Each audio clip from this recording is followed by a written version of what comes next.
So some people they will not have these typical features. तो उनको अगर pelvic pressure है, बैक एक है और vaginal discharge या bleeding, then also you have to think the patient may be in the preterm labor. Usually हम क्या बोलते हैं कि पेशेंट को हमें पीवी नहीं करना चाहिए, लेकिन अगर पेशेंट तुम्हारा कंप्लेन कर रहा है कंटिन्यूस कि मुझे बैक एक है और मुझे वजाइनल डिस्चार्ज है और any bleeding is there, whether it is 28 weeks, 30 weeks, 32 weeks, you have to do PV to rule out whether she is in the preterm labour और नॉट. ठीक है, वो देखना पड़ेगा. Okay, this is one investigation. I think तुम लोगों को पता ही है, टोकोडायनेमोमेट्री. इन दिस अगर आपको नहीं करना है पीवी तो आप ये लगा दो, इससे पता चल जाएगा यूट्राइन कॉन्ट्रैक्शन है या नहीं. CTG, in that you can. Per speculum examination, if you do a gentle, that's why I have given the Cuscos. Cuscos लगाओ, self retaining है, और simple लगा के just you can see whether the bag of membrane is present or absent. Okay, then you can go for most common cause. If anybody asks me कि what is the most common cause which can be avoided, I will always tell it is UTI, पेशाब का infection. उसको आप हमेशा बचा सकते हो. तो any patient in the delivery और before in the antenatal also urine RM is must. हो सकता है पेशेंट को सिम्टम ना हो, पेन ना हो, फीवर ना हो, बर्निंग मिक्सचरेशन ना हो, but they can have a asymptomatic bacteria. Suppose if you are doing a urine RM और पस सेल्स आपको मिलते हैं 5 से ऊपर, so you go for the urine culture sensitivity and that will come, then you will come to know whether what type of infection it is, and UTI should be must be treated. मैं क्या चाहती हूँ कि ऐसा नहीं होना चाहिए कि किसी का बच्चा जल्दी पैदा हो जा रहा है, वो भी it is just because of UTI और asymptomatic bacteriuria. asymptomatic bacteriuria का मतलब आप समझते हो, there is no symptom. Patient को UTI का कोई सिम्टम नहीं है, मगर जब आप जांच करोगे तो एक colony count it is more than 105. ठीक है, मतलब वो आपको जांचों में दिखेगा, बट आपको पेशेंट के अंदर कोई सिम्टम नहीं रहेगा. ओके, इसीलिए हम लोग बोलते हैं एसिम्टोमेटिक बैक्टीरिया, यूरिन में बैक्टीरिया. ठीक है, ओके, और वेरी गुड. और मतलब testing if you want to rule out seriously, अगर पेशेंट कैन अफोर्ड, तो सबसे अच्छा टेस्ट होता है फीटल फाइब्रोनेक्टिन लेवल. ठीक है, फीटल फाइब्रोनेक्टिन लेवल है क्या चीज़? इट इज़ अ सीमेंट और द ग्लू. ठीक है, जो मेम्ब्रेन को यूट्राइन वॉल से जोड़ के रखता है, and it is a glycoprotein. ठीक है, and it is present between choriodecidual membrane. ठीक है, जो आपका मेम्ब्रेन है उसको चिपका के रखता है. तो नॉर्मली जो हमारा जेस्टेशनल एज है 22 to 37 वीक्स में ये प्रेजेंट रहता है, नॉट प्रेजेंट रहता है, आई एम सॉरी, 22 वीक्स से पहले और 37 वीक्स के बाद प्रेजेंट रहता है. शुरुआत में क्योंकि आपको ये वॉल्स पे चिपकना है, तो फीटल फाइब्रोनेक्टिन में भी present in the vaginal secretion, और लास्ट में शी में गो इन लेबर आफ्टर 37 वीक्स, तो मेम्ब्रेन सेपरेट हो सकता है, तो उस समय भी मिल सकता है. लेकिन 22 to 37 वीक्स में अगर आपको मिल रहा है तो then it should click in your mind that it may be what, pre term labour. और अगर मान लो नहीं मिल रहा है, हमें कॉन्ट्रैक्शन दिख रहे हैं, सर्वाइकल चेंजेस मिल रहे हैं या कुछ भी हो, लेकिन अगर हम फीटल फाइब्रोनेक्टिन टेस्टिंग कर लेते हैं और हमें वो नहीं मिल रहा है, ठीक है, तो इसका मतलब 2 वीक्स तक डिलीवरी नहीं होगी. 15 दिन तक के लिए या 14 दिन के लिए आपका पेशेंट सेफ है, उसको डिलीवरी नहीं हो सकती. कितने दिन? 14 वीक्स या 2 वीक्स. ठीक है, but suppose if anybody is going for this digital examination, ultrasound, coitus, so all these things can give a false positive result because there is a hindrance.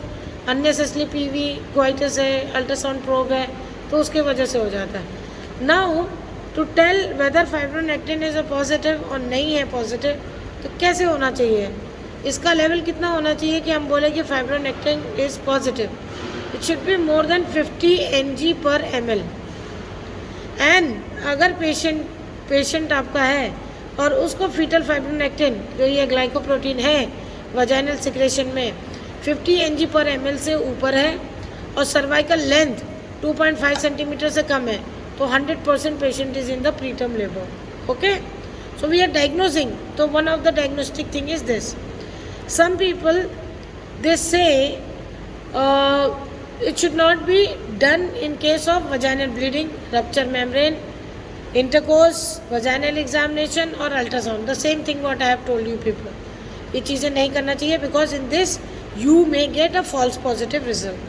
ठीक है, हालांकि fetal fibronectin नहीं होना चाहिए but you will get because of this intervention. Okay. Now we are having another entity and this is mainly important for the PG students, not for the UG. But अगर आप लोगों ने लिख दिया तो अच्छी बात है. This slide especially, and it is like a estriol level, salivary estriol level. Saliva में estriol level. Salivary बोल रहे हैं तो इसका मतलब ये नहीं है कि बच्चे के मुंह के अंदर जाके सलाइवा निकाल रहे हो. ठीक है. In this, if the concentration is more than 2.1 mg/ml, it is actually sensitive, but not so much sensitive and specific both. ठीक है. An ACOG it never recommend कि आप प्रीटर्म लेबर के लिए सलाइवरी स्ट्रायोल लेवल चेक करो. But for the PG students so many times we ask, तो they have to tell कि पहले जी हम क्लिनिकल एग्जामिनेशन से पता करेंगे, फिर हम PV करके पता करेंगे, फिर हम अल्ट्रासाउंड करके पता करेंगे, फिर हम फीटल फाइब्रोनेक्टिन लेवल करके पता करेंगे, फिर हम उनसे बोलेंगे litmus paper test some people. लेकिन that is really important in PROM. Sometime PGs they utter this word, लेकिन उसको आप प्रीमेच्योर रप्चर ऑफ मेम्ब्रेन के लिए छोड़ दो. ठीक है, कि एल्कलाइन आ रहा है लिटमस पेपर पे, वो तो लिकर की वजह से आता है. लाइकर जो है आपका, लिकर नहीं लाइकर. ठीक है, आप लोग कहोगे ये तो अलग ही हो गया. ठीक. And again some other biochemical marker, suppose alpha fetoprotein ज़्यादा है, एल्कलाइन फॉस्फेटेज, SCG ज़्यादा है, interleukin 1, TNF alpha, interleukin C, CRH and GCSF. ठीक है, colony stimulating factor, granulocyte colony stimulating factor और metalloproteinases. These things are also the marker of the preterm labor, and it should be written by PG students. कि और भी छोटे छोटे markers हैं. ठीक है. ओके, अल्ट्रासाउंड पे सर्वाइकल लेंथ देख लो, इंटरनल ऑस डायमीटर है या नहीं है, फनलिंग है या नहीं है. ठीक है, 3 चीज़ें देखना है. 3 चीज़ें वो हो सकती हैं, सर्वाइकल लेंथ, फनलिंग है या नहीं है, और इंटरनल ऑस का डायमीटर कितना है. अगर फनलिंग है, V शेप है, U शेप है, तो इसका मतलब जैसे अगर फनल जैसा बन रहा है मेम्ब्रेन, U शेप्ड है, तो इसका मतलब it is a preterm labour. और normally it should be Y shape, ऐसे चिपक के रहना चाहिए, क्योंकि ये बंद रहेगा आपका पूरा. और ये T शेप्ड इज़ बेस्ट. फिर उसके बाद वो Y शेप होगा, फिर V शेप होगा, फिर U शेप हो जाएगा. ठीक है, उसका पिक्चर नहीं डाला मैंने, but you can understand. T shape is the best, फिर उसके बाद V shape, Y shape, U shape. It shows the funnelling of the membrane. Now we are coming to the management part. Okay, and mostly I think I have not gone in so much detail about the drug, but you have to understand कि हमें कैसे इसको ठीक करना है. Always you remember, prevention is better than cure. What you have to remember? Prevention is better than cure. So suppose the prevention, we want to prevent the preterm labor. How we can prevent? It can be primary prevention or it can be secondary prevention. मतलब कि suppose there are some avoidable conditions like factors before or during the pregnancy which can be really avoided. उनको कैसे आपको avoid करना है? जैसे smoking cessation. You can ask your patient, भाई smoking मत करना, मत करो, प्रीटर्म लेबर होगा. That can be avoided. अब ये है कि एकदम ही लत लगी हुई है और बिल्कुल ही वैसे कंडीशन है तो नहीं कह सकते. ठीक है, एंड कोकेन अब्यूज़, लेकिन वो तो बिल्कुल ही ऐसे टाइप के रहते हैं कि I don't think they can quit.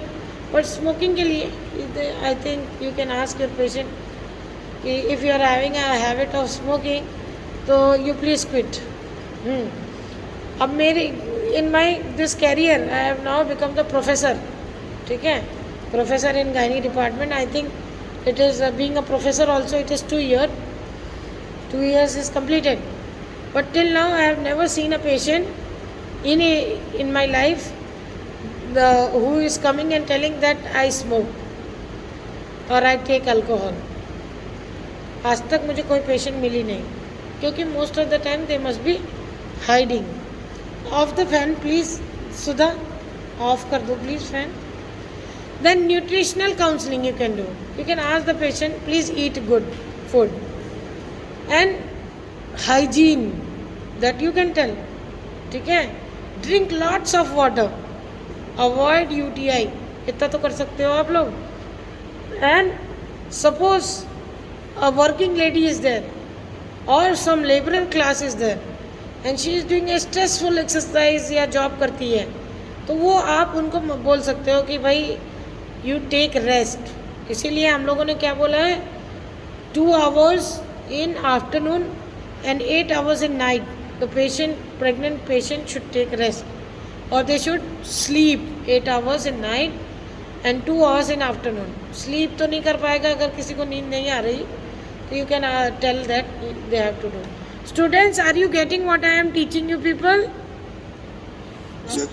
Okay, if you are having any problem you can interrupt me and ask the question. Okay,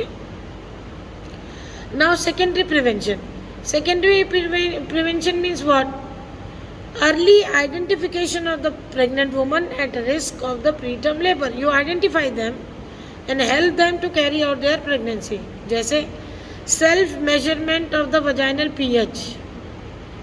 पर लेटमस पेपर बैक्टीरियल वेजिनोसिस में आप लोग जानते ही हो, तो उसको आप pH वो खुद ही बता देगी आपको कि ऐसे she will help you by doing. ऐसा करते नहीं हम, बिकॉज पेशेंट जो है अपने आप को ट्रैवल ना करे. एंड बट ये TVS के लिए आप बोल सकते हो, प्रीवियस हिस्ट्री है कि उसको बार बार प्री टर्म लेबर हो रहा है, और आप तब उसको बोल सकते हो कि आप एक TVS ज़रूर करा लेना, उसमें सर्वाइकल लेंथ देखनी है जी. ठीक है, and cervical length suppose if it is कितना, the acceptance cut off value for the cervical length is less than 2.5 centimetre. This is 25 mm, मतलब 2.5 centimetre before 24 weeks. Gestational week कितने होने चाहिए? 24 वीक्स के पहले. अगर किसी का 2.5 सेंटीमीटर से कम आ रहा है तो 100% she will go in the pre term labour. तो आप उसको foot end elevation and you can ask her for the rescue encerclage, या पहले से प्रोजेस्ट्रॉन या कुछ तो चला सकते हो आप. तो ये इसीलिए इसको बोलते हैं हम लोग सेकेंडरी प्रिवेंशन. सेकेंडरी प्रिवेंशन तो हम तभी कर पाएंगे जब हम जान पाएंगे कि इसको होगा प्रीटर्म या नहीं होगा.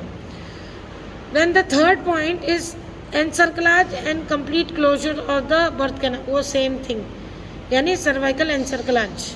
ठीक है, एंड प्रोजेस्ट्रॉन सप्लीमेंटेशन. ठीक है, so I will tell you people, there was a Foxy presentation in Bareilly Obs-Gynae Society and I have taken the topic progesterone supplementation in preterm labor, and Dr. Lata has presented this cervical encerclage in preterm labor.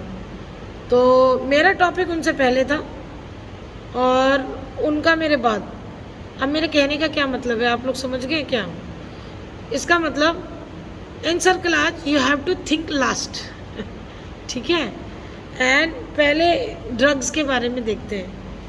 Set या TAS, you if you remember, that is really very good. Tocolytic, antibiotic, steroid and progesterone and encerclage. ठीक है, SAT या कर लो, steroid, antibiotic, tocolytic, progesterone and cervical encerclage. See why I have told this stupid thing कि मैं आपको प्रोजेस्ट आप बोल रही हूँ, मैंने प्रेजेंट किया ये, because this small thing sometime you remember. If I am telling doctor Lata has presented cervical encerclage, वो आपके दिमाग में आएगा कि अच्छा लता मैम भी प्रेजेंट करती हैं, पहले तो ये सोचोगे, फिर दूसरा सोचोगे अच्छा उन्होंने सर्वाइकल एनसेफेलाइटिस किया था, तो एक दिमाग में एक जगह बनाने के लिए किया. इस progesterone our newer silver bullet, that was my presentation and it was really very beautiful. ठीक है. और लास्ट में मैंने यही बोला था, if you want to sustain the pregnancy then give sustain to the patient. Sustain एक प्रोजेस्टेरॉन है. ठीक है. तो अभी आगे हम देखते हैं ज़रा सा. ये देख लीजिए, it can be and this progesterone can be given oral, vaginal. ठीक है. And I am also. तो आप इस चीज़ को जान लो कि progesterone is a hormone. Progesterone is what, which type of hormone? It is pregnancy maintaining hormone. P for progesterone, P for pregnancy. ये याद रखो. तो प्रेगनेंसी मेंटेन करना है तो प्रोजेस्टेरॉन. और अगर किसी को प्रीटर्म लेबर हो रहा है तो प्रोजेस्टेरॉन से अच्छा क्या वो हो सकता है? हार्मोन. ठीक है. So progesterone is a hormone that inhibits the uterus from contracting and it is involved in maintaining the gestation या pregnancy. Progesterone which is recommended is 17 hydroxy progesterone caproate. क्या बोलोगे? 17 hydroxy caproate, progesterone caproate and micronized progesterone. 17 hydroxy progesterone caproate is given IM 250 mg weekly, and this micronized progesterone is 200 mg vaginally. It can be micronized progesterone can be given orally also, and I think everybody knows Defeston, and another I have told is Sustain. ठीक है. ये drugs जो है ना, ये इनका trade name है. ये मार्केट में आपको सस्टेन नाम से मिलेगा. उसको वजाइनली भी आप रखवा सकते हो. And some people it is equally effective. Local अच्छे से रहता है. वही सेम चीज़ें, जैसे जो चीज़ें हम बोलते हैं ना लोकल के लिए फ़ायदेमंद, वो चीज़ें यहाँ पे भी रहेगा कि इसका कोई सिस्टमिक साइड इफ़ेक्ट नहीं रहेगा, लोकली अच्छा काम करेगा. ठीक है, रख लेंगे. लेकिन हाँ, वजाइना में अगर रखा जा रहा है तो it is a cumbersome to the patient. किसी को अगर ये बोलो daily you have to keep in your vagina, it is difficult for her also. So oral also 200 mg, 300 mg it is available. You can tell her daily take this tablet and it is equally effective. Okay. So what RCOG in 2012 they have recommended? They have told अगर पहले a woman with a singleton gestation and a prior spontaneous preterm, पहले preterm delivery हुई है, ठीक है, इस बार बच्चा है उनका प्रीटर्म का, तो you can give her progesterone supplementation from 16 to 24 weeks gestation, regardless of TVS scan, length, recurrence, हर चीज़ छोड़ के आप अपने मरीज़ को, ठीक है, स्टार्ट कर सकते हैं प्रोजेस्टेरॉन सप्लीमेंटेशन. कब से? Starting at 16 to 24 weeks of the gestation. You can start your patient कि हाँ भाई तू ये लेती रहे, प्रीटर्म नहीं होगा. ठीक है. And then vaginal progesterone is recommended as a management option to reduce the preterm labour in asymptomatic women with singleton gestation without a prior preterm birth and incidentally identified a very short cervix before 24 weeks. अब इसका मतलब आप समझो, हम लोग कुछ patients को बोल देते हैं कि अब उनको कोई सिम्टम साइन नहीं है, जैसे अगर पेन है, कुछ है और वो इनिशिएट कर ले रही है और हमें दिस लग रहा है कि उनको क्या कहते हैं प्रीटर्म हो सकता है, तो you can ask her to take a vaginal pessary also. ठीक है. Okay. Then after progesterone always comes is prophylactic encerclage. Encerclage means if the cervical length is between what 1.5 to 2.5 mm. ठीक है. With a history of preterm birth, you can offer her cervical encerclage. ठीक है. And if there is a history of any cervical injury, अगर किसी patient को ना cervical injury की भी हिस्ट्री है और सर्विक्स आपको लग रहा है शॉर्ट हो गया है, तो यू कैन गिव हर. ठीक है। See this, it looks like this if somebody has done like this. तुम लोगों को पता ही है सर्वाइकल एनसेफेलाइटिस दो टाइप के, मैकडोनल्ड्स एंड श्रोडकर्स। वो आप उसको देख लेना, बुक में पढ़ लेना, वो दूसरे टॉपिक में है। यहाँ पे मेरा टॉपिक सर्वाइकल एनसेफेलाइटिस बताने का नहीं है। लेकिन हाँ, एक क्वेश्चन मैं ज़रूर जानना चाहूँगी, एक आंसर, कि सर्वाइकल एनसेफेलाइटिस कब करना चाहिए।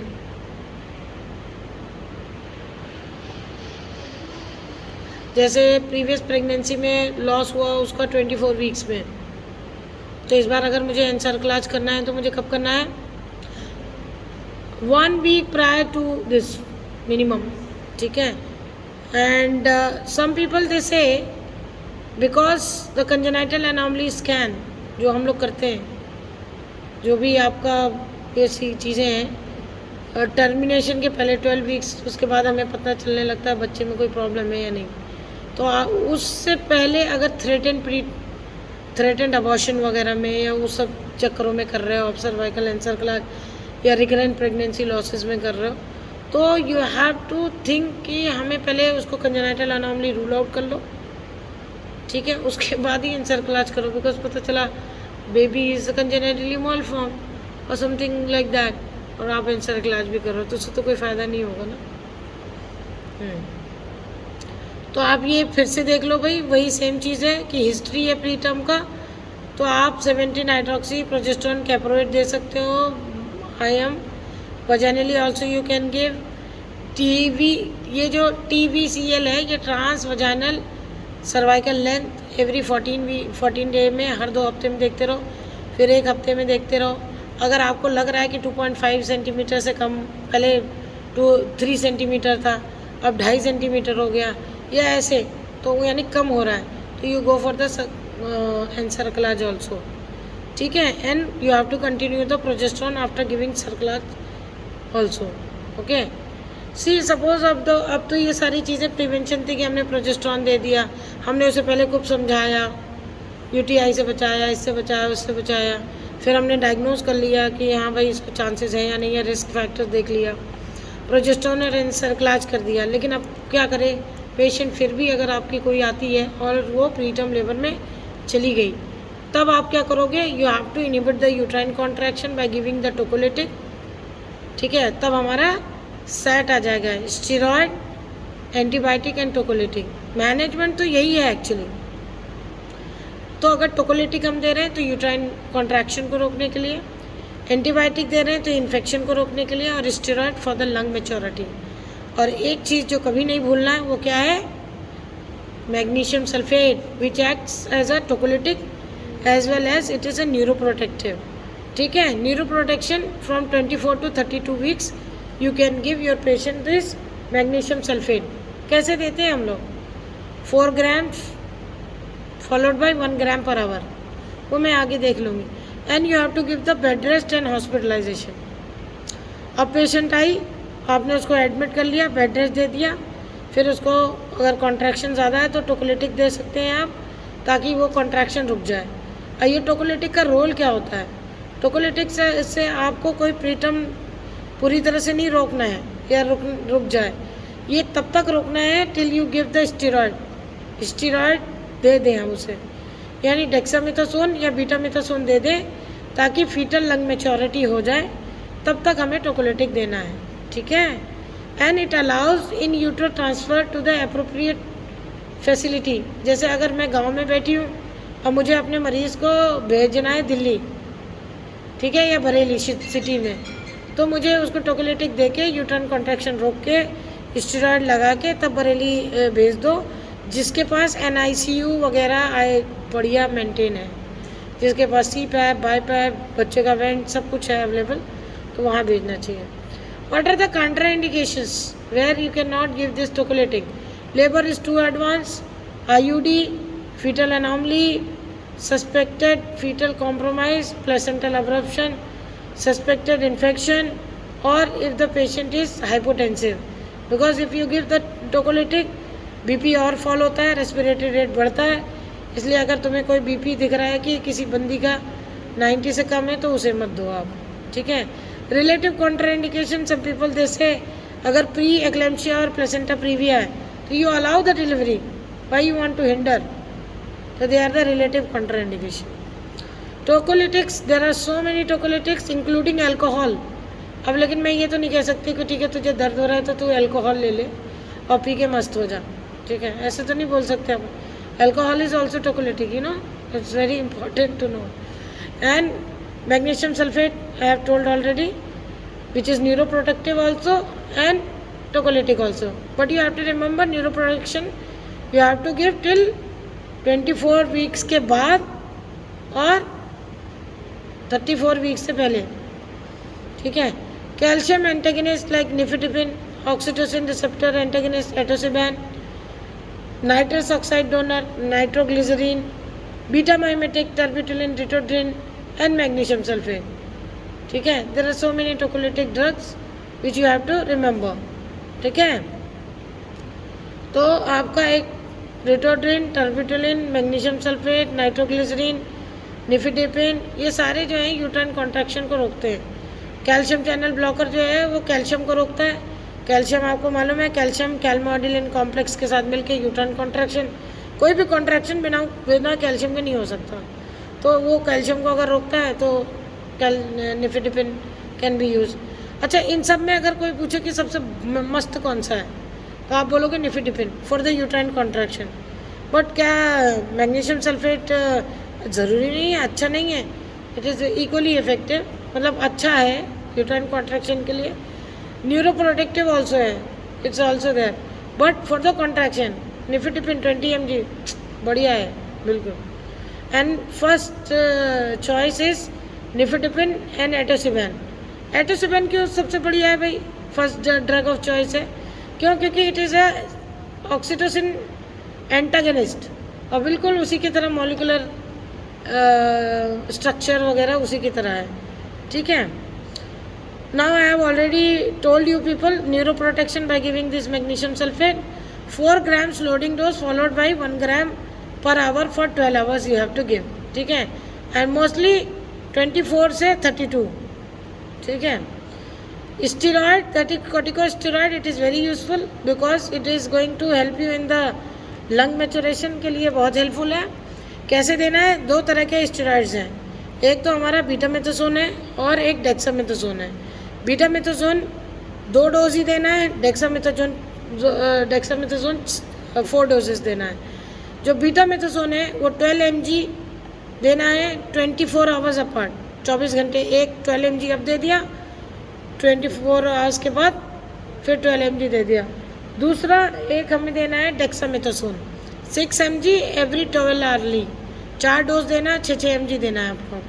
अगर इन दोनों में से अगर मुझसे कोई पूछे कि अच्छा क्या है तो आई विल ऑलवेज टेल क्या, बीटामेथासोन, क्योंकि इसके एक तो पहले 2 डोज देना है।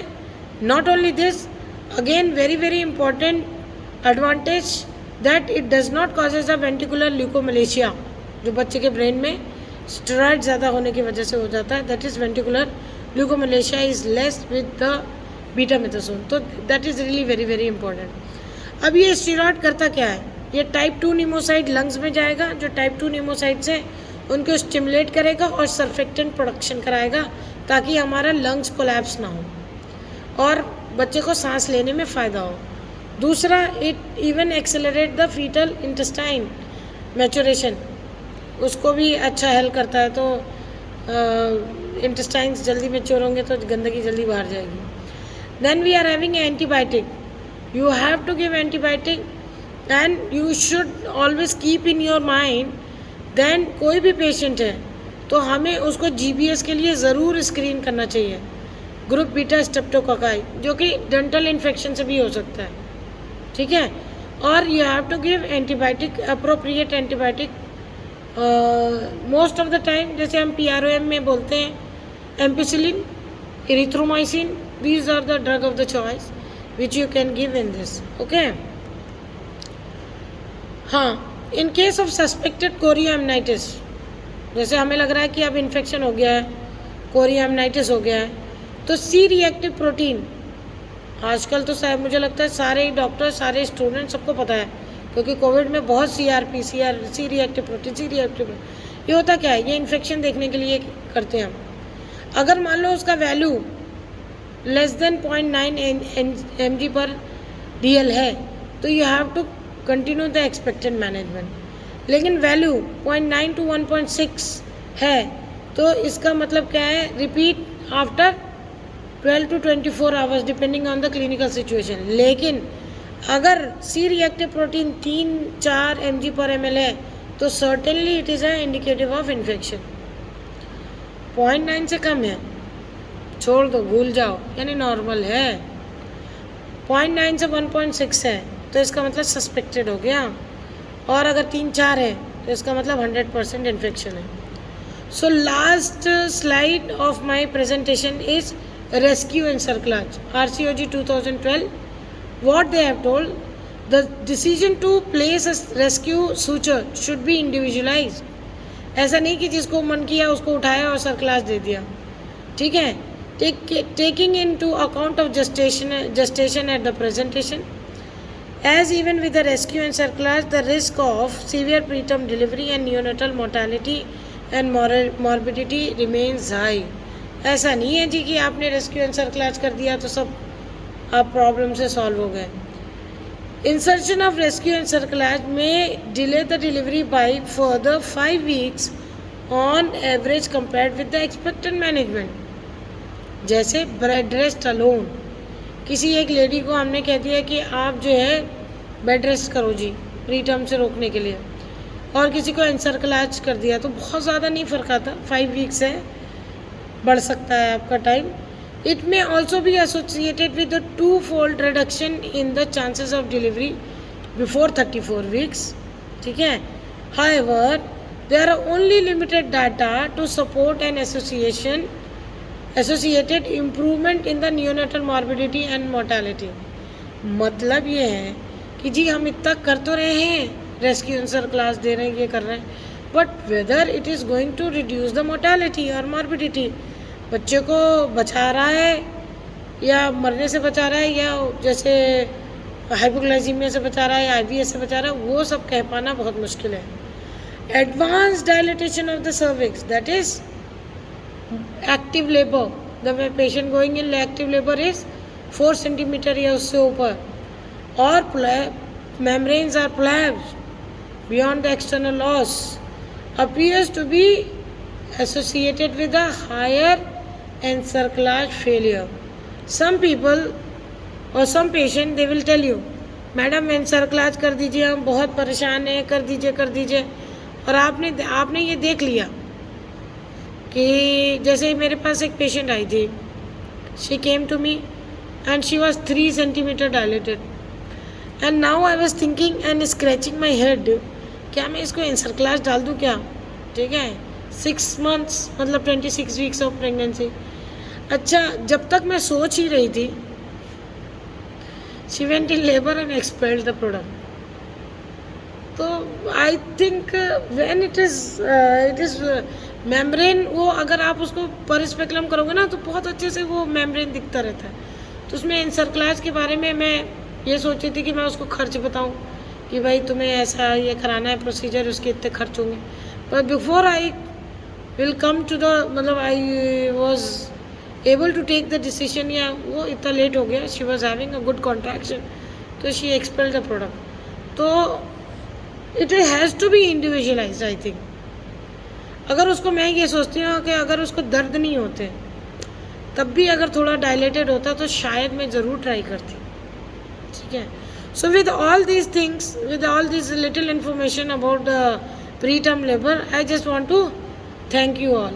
Okay, take care and be safe, follow all the precautions of COVID-19. Don't take COVID-19 lightly, it is really a dreaded problem. Those who are having a serious disease, it's really difficult for them to come up. Okay, take care students, bye bye. Thank you.